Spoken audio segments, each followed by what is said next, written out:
his wife and child watch his humiliation.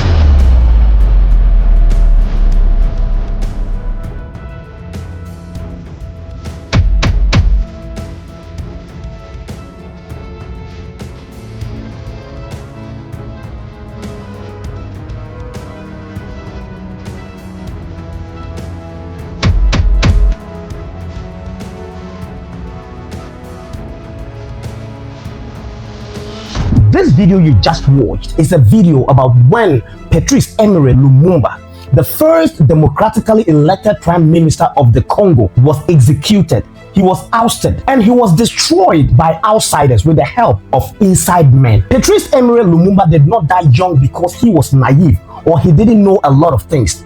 He died young because he understood power and he refused to kneel. On January 17, 1961, Patrice Lumumba, the first democratically elected prime minister of the Congo, was executed. Not by accident, not by mistake. It wasn't by anything that was connected to chaos. And also, it wasn't by chance. He was assassinated through a joint operation. Foreign powers who feared losing control and Congolese elites who chose personal power over national sovereignty.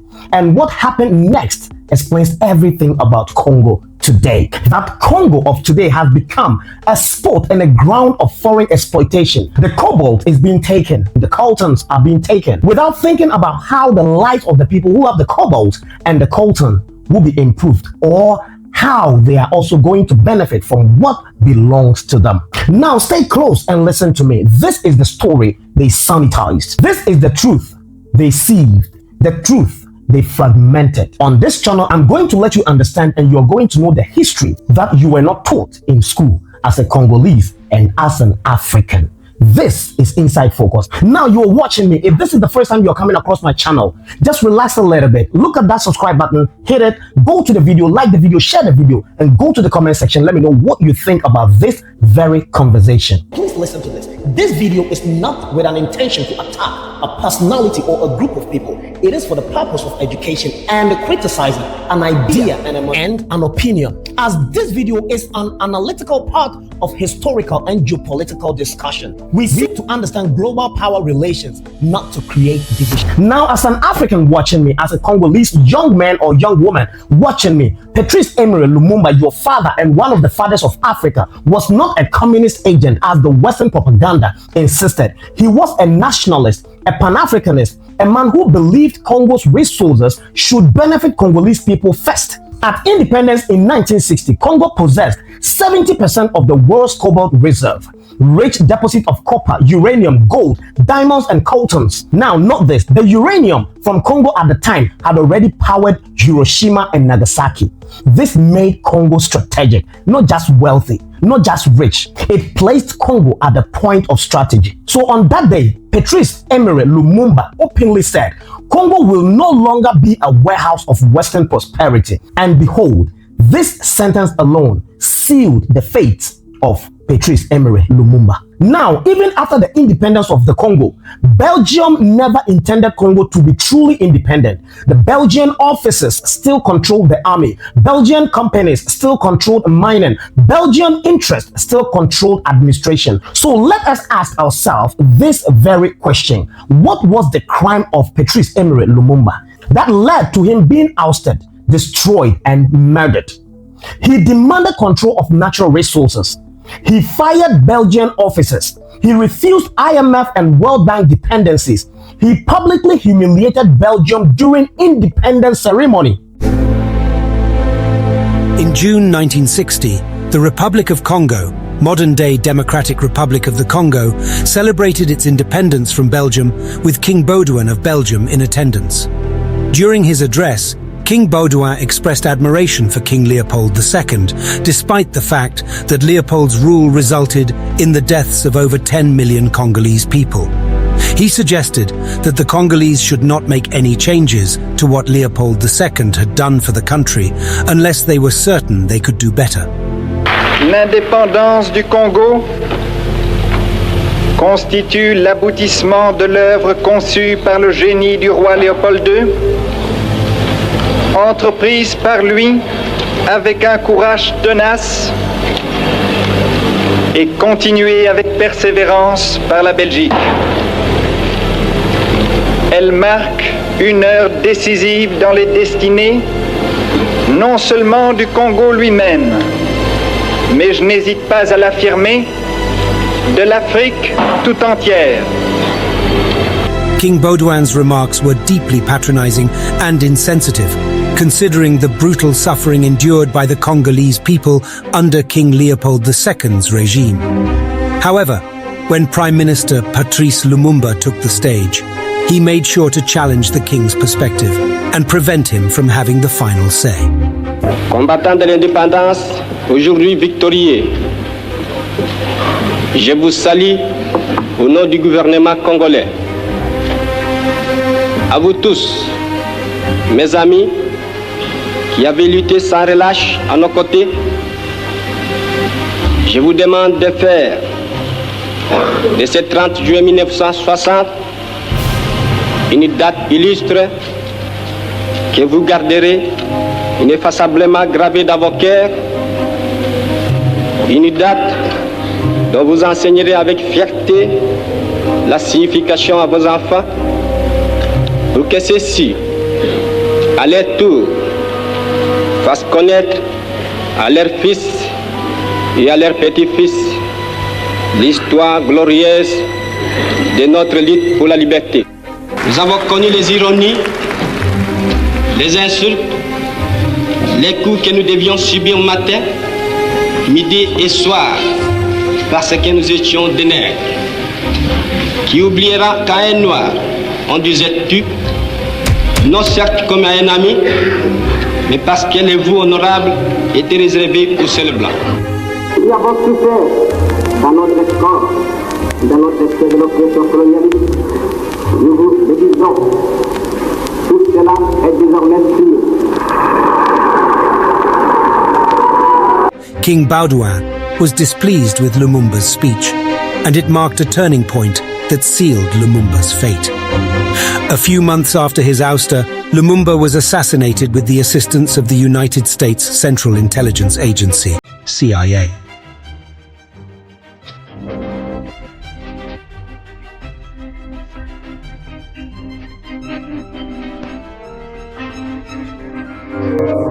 Now, as a result of this, for the Cold War West, Lumumba posed three main threats. One, resource nationalization, which is eventually going to make the Congo very rich and independent, really independent. Secondly, African sovereignty, inspiring other colonies to also go the same route. And then the third one, loss of strategic minerals to non-Western control. So at this point, the United States viewed this as unacceptable. Superpowers and powerful nations saw this as something that they could not allow to go on or keep happening. So declassified documents confirmed. CIA Director Alan Dulles described Lumumba as a grave danger to Western prosperity, and also plans for Lumumba's elimination by the late 1960s.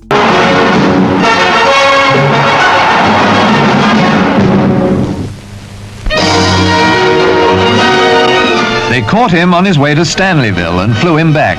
Patrice Lumumba securely wrote.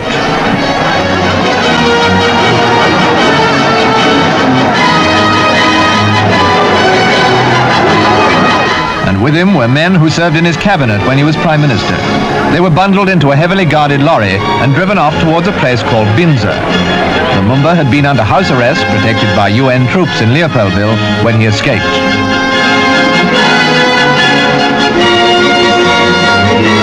His recapture was quite a triumph for Colonel Mobutu, who now saw his enemy arrive. Lumumba's bonds are tightened. They were taking no chances. And his wife and child watch his humiliation. The whole affair, of course, serves to underline once again the conditions prevailing in the Congo. It's not enough to arrest a man. He must apparently be beaten up as well. Then put him on trial later, no doubt.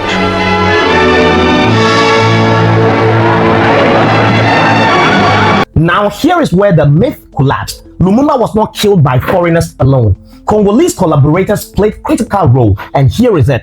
President Joseph Kasavubu at the time dismissed him. Joseph Desiré Mobutu, then army chief, staged a coup.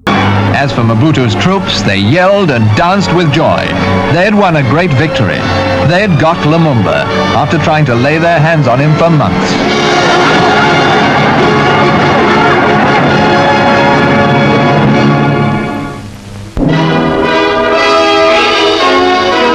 The leader of Katangan secessionists under Moses Sombe facilitated his execution. Now, what was the gain after all these things were done against Patrice Lumumba? Mobutu, the then chief army who staged the coup, was later paid and supported by Western alliance. He later ruled Congo, renamed Zaire, for 32 years. And Mobutu also amassed billions while Congo collapsed. So later, Patrice Lumumba was arrested, transferred, beaten, and finally delivered to Katanga, where Belgian officers supervised his execution. And my question to you is, who arrested him and who transferred him to Katanga for the Belgian officers to execute him? And this is the flowchart. Inside men, outside powers, shared interest. Therefore, Patrice Lumumba was being ousted, destroyed, and murdered by inside men in collaboration with outside powers who shared a common interest. Now, how was Patrice Lumumba destroyed and murdered? He was shot, and when he died, his body was dissolved in acid. They made sure he was erased physically and completely to prevent a martyr's grave. Belgium admitted moral responsibility decades later, but no criminal accountability. And you see, in all this, the UN failed to protect Patrice Lumumba. They neutralized him politically and effectively allowed his removal. And I say that this was not incompetence on the part of the UN, but a geopolitical convenience. Interestingly, there are still some myths and some lies that are still being told today about Patrice Lumumba. First, they say that Lumumba was reckless and caused chaos. It was false because Congo's chaos was engineered to justify intervention. Secondly, they said he invited the Soviet Union. You see, that is actually true because first, the West refused to help, and then Lumumba had to turn to whoever would preserve Congolese sovereignty.